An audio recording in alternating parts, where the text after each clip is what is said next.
मैं खुद भी बड़ी हैरान हूँ, पर चलो अब हैरान होके ख़त्म हो गया। अब मैंने एक्सेप्ट कर लिया कि मैं बिग बॉस के घर से बाहर आ गई हूँ। ये फेयर नहीं था, अनफेयर था। और फिर मुझे बहुत जल्दी समझ गए थे कि ये लड़की हल्की फुल्की नहीं है भैया, ये पटाखा है। अविनाश के साथ पंगा इसलिए हुआ क्योंकि अविनाश ने सबके साथ पंगा हुआ। डिजर्व करता था वो घर के बाहर है, जो नहीं करता वो घर के अंदर है। चाहत का यही था कि वो अपनी बात पे नहीं रहती थी। यहाँ खड़ी होकर वो ऐसे दिखाती थी मैं आपकी तरफ हूँ, और जब उसका मन कर रहा तो अविनाश को वो बोल रही है कि अविनाश तूने मेरे बारे में ऐसा क्यों बोला, टकला बोला जा रहा है कि तेरे बाल नहीं है।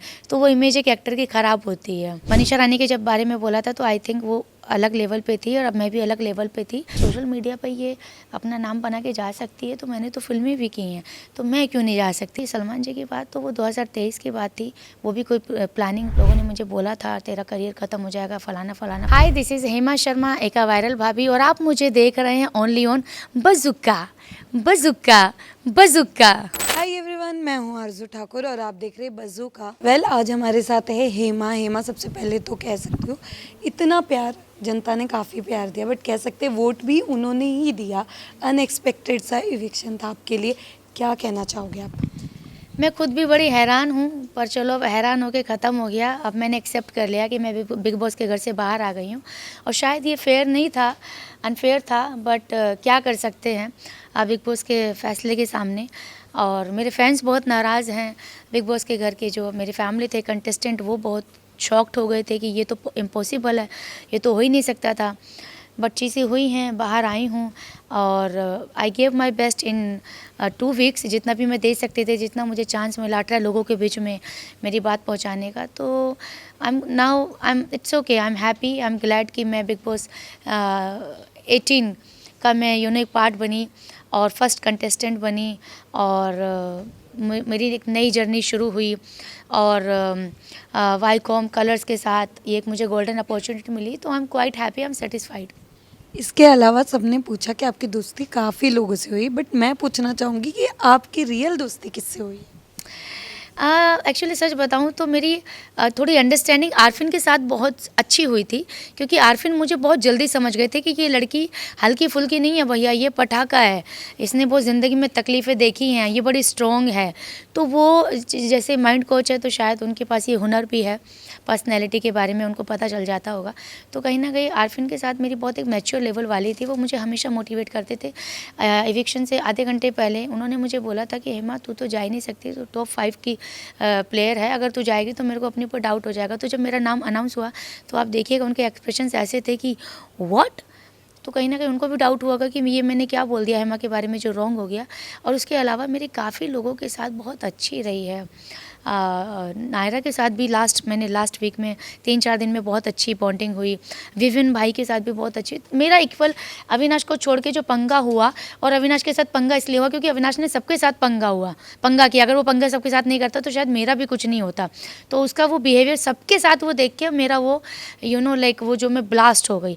अदरवाइज़ मेरा किसी के साथ कोई इशू नहीं हुआ। मैं बहुत चिल कर रही थी, सब लोग मुझे प्यार कर रहे थे। मैं जहाँ बैठती थी वहाँ लोग आते थे, और थोड़ी सी अगर मैं चुप बैठती थी तो लोग क्यों चुप बैठी है, उनको हजम नहीं होता था कि हेमा चुप बैठे। तो मैं बोलूँगी और मेरे सभी दोस्त हैं भाई। आपके अलावा किसको आप दिख रहे थे कि घर के बाहर, और कौन डिजर्विंग था घर के अंदर? मतलब जैसे आप निकले हो तो कौन इस वक्त आपके जगह पे होना था? देखिए, मेरी जगह 2 इंसान डिज़र्व करते हैं, ये मैंने नहीं, बाहर के से जो लोग आते हैं गेस्ट, ये सलमान जी ने भी जो हिंट दिया, या घर के लोगों ने भी बोला। मुस्कान और बग्गा जी थे, because I was doing really good. अगर उनसे कंपेयर करें, बाकी तो मैं और भी अच्छा कर रही थी। और पर पता नहीं, चीज़ें ऐसी हुई नहीं, और अब इस बात का कोई जवाब है नहीं। जो डिज़र्व करता था वो घर के अंदर है, जो डिज़र्व नहीं करता वो घर के लाइक अपोजिट में बोल रही हूँ। जो डिज़र्व करता था वो घर के बाहर है, जो नहीं करता वो घर के अंदर है। इसमें कितना भी कोई एक्सप्लेन करे, कुछ भी बोले, फैंस मेरे बहुत अनहैप्पी हैं। और चलो, अब तुम अंदर हो तो मैं ये बोलूँगी, अब कुछ बोलो तो सही। इसके अलावा हमने देखा कि जिस तरीके से चाहत और चुम का वो खाने के ऊपर मुद्दा बना था और काफ़ी बड़ी वो लड़ाई हुई थी, उसके बारे में क्या कहना चाहोगे? क्योंकि खाने को लेकर कहीं ना कहीं काफ़ी चीज़ें हर बार हम देखते हैं, इस बार भी वैसा ही हुआ था। आप तो हमेशा, मतलब जिस तरीके से हमने देखा, डे 1 अपने चाहत को सपोर्ट किया है, तो ये इस बार जो ये मुद्दा हुआ था खाने का, एग्जैक्ट क्या था? ये देखिए ऐसा हुआ कि चाहत ने जो वो किया था ना वो उसका खुद का नहीं था। उसको बोला, अविनाश ने बोला, उसने वो उठा लिया, उसको लगा इसमें दम है, कुछ चीज़ें हो सकती है, उसने स्टार्ट कर दिया। मुझे भी सेम बोला था, मैंने किया नहीं था क्योंकि मैं यूनिटी में बिलीव करती हूँ और मेरा चाहत से यही कहना था। क्योंकि जब वो कर रही थी तो मुझे पता था कि यार ये इसका खुद का तो है नहीं। ओरिजिनल चीज़ होती है तो तालियाँ बजाई जाती हैं, किसी और का उठाया जाता है तो गालियाँ दी जाती हैं। तो अब मैं वहाँ पे साइलेंट थी कि ये जो तुम इतना बड़ा ड्रामा कर रही हो या स्टेप ले रही हो या जो भी तुम कर रहे हो ये तुम्हारा खुद का नहीं है। अविनाश ने मुझे साथ में बोला था तो ये कर रही है, मैंने नहीं किया। रही चुम की बात, चुम कर उसका चल रहा था वहाँ पे चीकम चाकी ज़्यादा हो रही थी जिसमें इंजर्ड अपना चुम हुई है। चाहत कम्प्लीटली फ़ाइन थी। तो वो भी कहीं ना कहीं फेक निकला कि चिल्ला वो ज़्यादा रही थी, तक चोट उसको ज़्यादा लगी। अब आप देख लीजिए, तो जो चिल्लाता है ज़रूरी नहीं है वो घायल हो रहा, वो सिर्फ चिल्ला रहा होता है। और जो साइलेंट है इसका मतलब ये नहीं है कि वो घायल नहीं हो रहा है, साइलेंटली घायल हो रहा है। तो ये चीज़ें हैं। तो चाहत का यही था कि वो अपनी बात पे नहीं रहती थी। यहाँ खड़ी होकर वो ऐसे दिखाती थी मैं आपकी तरफ हूँ, और जब उसका मन कर रहा तो अविनाश को वो बोल रही है कि अविनाश तूने मेरे बारे में ऐसा क्यों बोला। जब उसका दिल किया तो वो अविनाश के साथ में जाके उसकी सपोर्टर बन गई। तो उसका ये चल रहा था। उसके अलावा जैसे आपको पता है विवियन को लाडला कहा जा रहा है जिस तरीके से, और उन्हें कंफर्म मतलब नॉट कंफर्म बट ऐसा कह दिया गया है कि टॉप 2 में विवियन और एलिस को देखा जा रहा है। तो आप क्या कहना चाहोगे? देखिए ऐसा है, पहले दिन ही ये बोल दिया तो हमको तो बिल्कुल, मुझे तो अच्छा नहीं लगा था। मुझे लगा अरे भैया ऐसे कैसे हो जाता है कि पहले दिन ही आप ये डिक्लेयर कर दो। या तो ये इसलिए भी हो सकता है कि जिससे बाकी जो कंटेस्टेंट है वो हल्के में ना लें, वो और डबल मेहनत करें कि देखो पहले से डिक्लेयर हो गया। ये भी मोटिवेट करने का तरीका होता है, जोश में लाने का तरीका होता है। पर कभी कभी जोश वोश तो बाद में आएगा, पहले आदमी थोड़ा सा ना इनसिक्योर ज़्यादा हो जाता है कि यार पहले से डिक्लेयर कर दिया तो हम क्या करें। दूसरी बात लाडला, हाँ ये चल रहा है उधर, और इससे मेरे जैसे कंटेस्टेंट को बहुत ज़्यादा फील होता है कि यार डायरेक्ट जब बिग बॉस बोल रहा है ये कलर्स के लाडले हैं, तो बिग बॉस के कहने पे तो हम अंदर जाते हैं, बाहर आते हैं, हम घर के बाहर आते हैं, तो फिर बात क्या रह जाती है। तो कहीं ना कहीं एक स्ट्रॉन्ग मैसेज जाता है, दिमाग पे ज़्यादा जाता है, और उसमें कहीं ना कहीं उनको मिलता है कि भैया मुझे आप कुछ मत बोलो, मेरा तो उल्टा बिग बॉस मुझे प्यार करते हैं। तो उसमें सामने वाला इंसान थोड़ा दब जाता है। अगर कोई खुश भी नहीं है तो भी नहीं बता पाता है, खुश है तो भी नहीं बता पाता है। तो वो देखा, मैंने भी देखा, जैसे मैंने भी उनको हमेशा भैया करके बात किया, तो वो एक मैसेज जाता है कि भैया ये इनका होल्ड है या इनका प्यार है या ये चहेते हैं।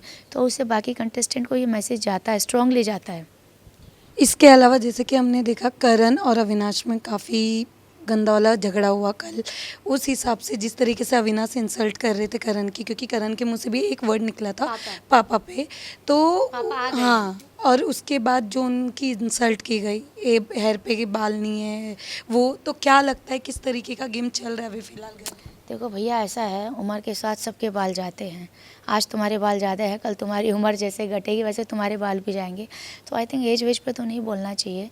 और करण का भी गलती थी कि पापा बोला, पापा मतलब मैं तेरा पापा आ गए हैं, तो ये किसी को बुरा लगेगा। जबकि उसने, अविनाश ने पहले हिंट दे दिया कि भैया कुछ भी करना फैमिली के ऊपर बात नहीं जानी चाहिए, जो कि पहली फैमिली के ऊपर भी गई थी कि बहन की शादी कराएगा क्या, तो वो भी फैमिली के ऊपर थी।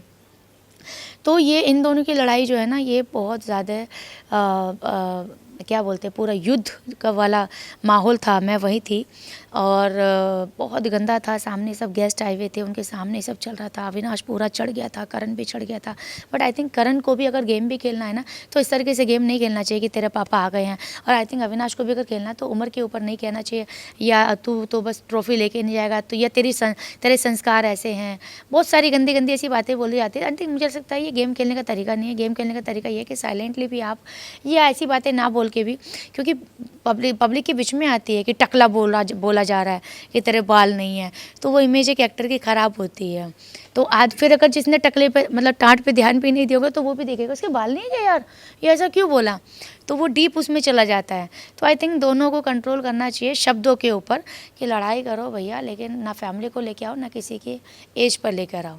लास्टली मैंने एक, जो आपने आने से पहले बिग बॉस के घर में एक स्टेटमेंट दी थी मनीषा रानी पे, और जो आपने इंटरव्यूज़ में जो भी कहा था वो काफ़ी वायरल हुआ था सलमान सर पे, उसके बारे में जानना चाहेंगे? देखिए मैंने मनीषा रानी के जब बारे में बोला था तो आई थिंक वो अलग लेवल पे थी और अब मैं भी अलग लेवल पे थी।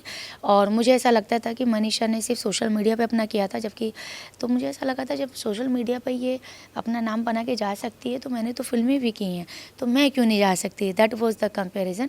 और अब तो भगवान की कृपा से बहुत अच्छा कर रही हैं और अच्छी सुंदर भी हो गई हैं, खूबसूरत भी हो गई हैं, स्ट्रॉन्ग भी हो गई है। और रही सलमान जी की बात, तो वो 2023 की बात थी, वो भी कोई प्री प्लानिंग नहीं थी, वो भी रैंडमली हुआ था। लोगों ने मुझे बोला था तेरा करियर ख़त्म हो जाएगा, फ़लाना फ़लाना फ़लाना, बट मैंने बोला जो हुआ मैंने बोला, मैं रुकी नहीं, मेहनत करती रही। 1 साल में अपने आप को इस काबिल बनाया कि डायरेक्ट जिन लोगों ने बोला कि तेरा करियर ख़त्म, मैंने करियर की शुरुआत ही वहीं से की, सलमान जी के साथ। तो भैया बात इतनी सी है, मेहनत करोगे तो आप कामयाब ज़रूर होगे ही होगे, और आपकी मेहनत ही आपका करियर बनाती है। ओके, सो लास्टली आपके फैंस के लिए क्या मैसेज देना चाहोगे आप? मैं ये कहना चाहूँगी कि दोस्तों बिल्कुल भी टेंशन मत लो, आपकी हेमा बढ़िया है, अच्छा खेल के आई, आपको डिसअपॉइंट नहीं किया। थोड़ा ऊपर नीचे हुआ है, क्लिप्स नहीं आई है या मेरी बात प्रॉपर नहीं पहुँची है, लेकिन ऐसा बिल्कुल भी निराश मत होइए। और एक रात के बाद अगला सवेरे होता है, और मैं बहुत पॉजिटिव हूँ। I am glad, I am feeling so blessed कि मुझे बिग बॉस का मैं पार्ट बनी, कलर्स का और आपका वाईकॉम का। और अभी बिग बॉस का बेशक शायद सफ़र ख़त्म हो गया हो, लेकिन मेरी ज़िंदगी का सफ़र अब शुरू हुआ है, तो बहुत बढ़िया करेंगे। ये हेमा जितने भी मेरे फ़ैन हैं उन सबको मैं प्राउड फील कराऊंगी। Thank you so much.